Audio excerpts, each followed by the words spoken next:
Did you notice, my dear sisters and brothers, that yesterday we read John Gospel chapter 17, and today we read John Gospel chapter 21.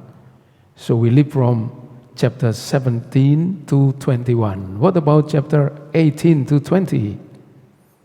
Why the church does not present those passages? No reason, whatever reason behind it. I think what is more important is to explore and to reflect the passage that we have today, which is very important for us because there are some reminders then.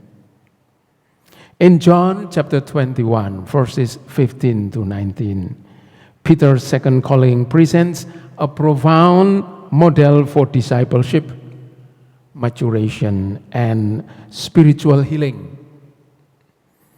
In contrast to the first call, in which Jesus only commands, "Follow me," which we can read in Matthew Gospel chapter 4, verse 19, this encounter after the resurrection takes place in three purposeful steps, each of which contains important messages or teachings.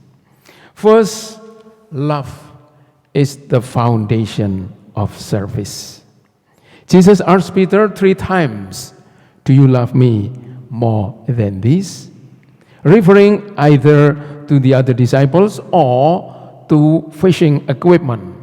You know that they just try to find fish.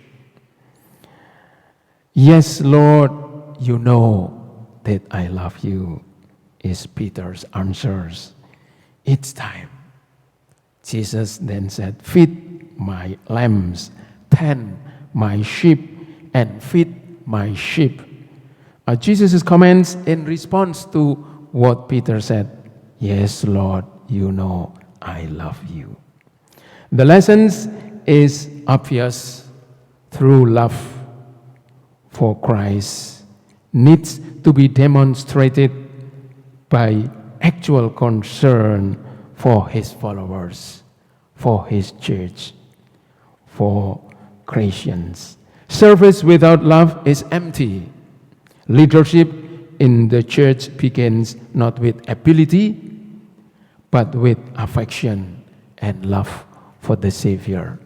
So what we need is not firstly our ability, but our willingness and our love to Jesus.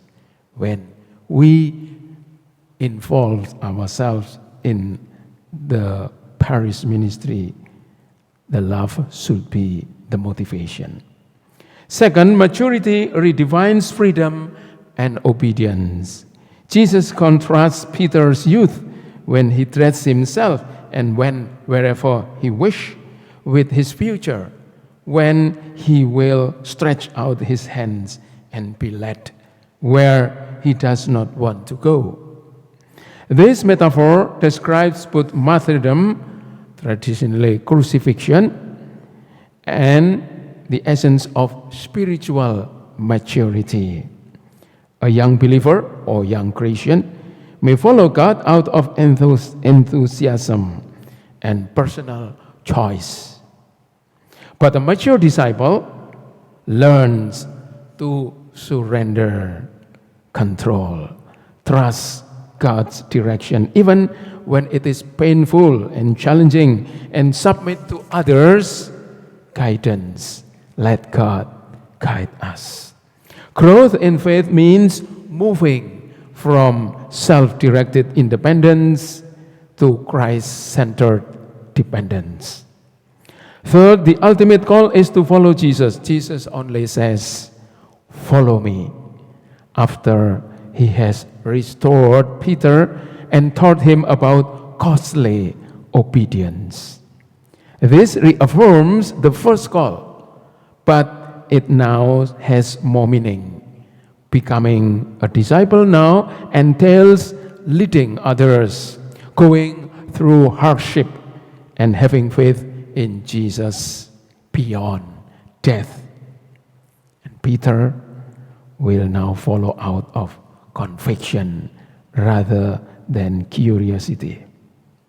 In conclusion, the second calling teaches that first, love for Christ is demonstrated by taking care of his flock.